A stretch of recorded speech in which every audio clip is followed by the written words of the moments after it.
There's another queer character in the Chalamet cinematic universe. While Luca... Are you drunk? I knew it. This is what happens, America, when Al Ferguson has one too many Bacardis. Wow. Trust, I've been there. Yes, you have been. I know. Actually. Wow. And this comes from sobriety, girl. Yes, I'll swallow that. Hey, we haven't gotten to the question. Oh, sorry. Sorry. All right. Well, anyway, there's a new romantic horror film, Bones and All. And it follows the bloody love story of Maren, who's played by Taylor Russell, and Timothée Chalamet's character is Lee. The story is actually quite gayer than you would expect. Their hunt for human meat, for example. Let's journey their journey of discovering his sexuality, his slitting of the throat of the man he had sex with, and then Lee and Maren feasting on his dead body in an oddly we'll return to that in a moment in an oddly perfect, thrilling but steamy queer movie.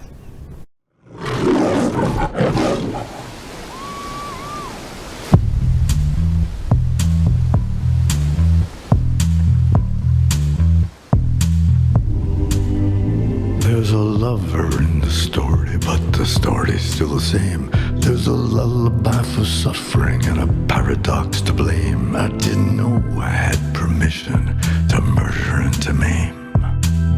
You want it darker? We kill the flame. You don't think I'm a bad person? All I think is that I love you. You look like the kind that's convinced himself he's got this under his thumb. But you pull on one little thread and... I'm ready. My lord. Magnified, sanctified be thy holy name. Vilified, crucified in the human frame. You want it darker?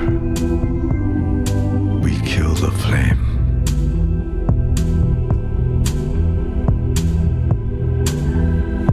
Maybe love will set you free.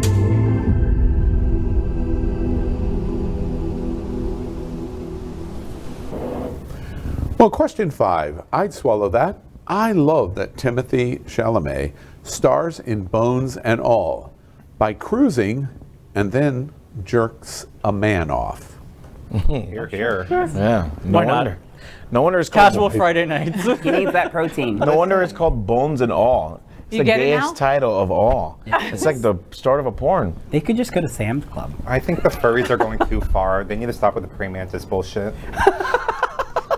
Explain to What me does the that hell mean? I have no idea. I'm just going to Oh, You know, Eat praying the mantis, heads when they have off sex, people. they actually eat their partner. off the eat their partner. Oh, They yeah. first lop the head off. I and like then that. They eat their partner. Oh, I like that. Yeah. Wait a minute, now that, wait a minute. There you go. I should Got start it. listening to cameras Phase more one. often. My bad. I'm Right like, after the oh. show. To Wikipedia, Fagos. That is where I'm going. But listen, I'm not watching this shit. I'm sorry. I'm not watching this, okay? Just like Dahmer, I can't get into that kind of like horror stuff like that. And explain to me what in heaven's name is a romantic horror? I mean, You're having sex. there's a So it's it's a romantic story between the two of them that happen to be cannibals, so we have to watch them kill a lot of people. And so normally I'm not really into bloody stuff, but this type I'm not. But you know, stop it. But I'll watch this because the director is amazing and the screenwriter is amazing, and Timothée Chalamet, although he's a very unusual actor, he's a very good actor. He picks a lot of unusual roles. What else has he done? He was in Dune. He did Call Me by Your Name. He was the lead That's in where Dune. Yeah, I remember. like Okay. the big one. He's interesting because he kind of breaks a lot of the molds. Yeah. And I kind of like that because, I mean, let's be very honest.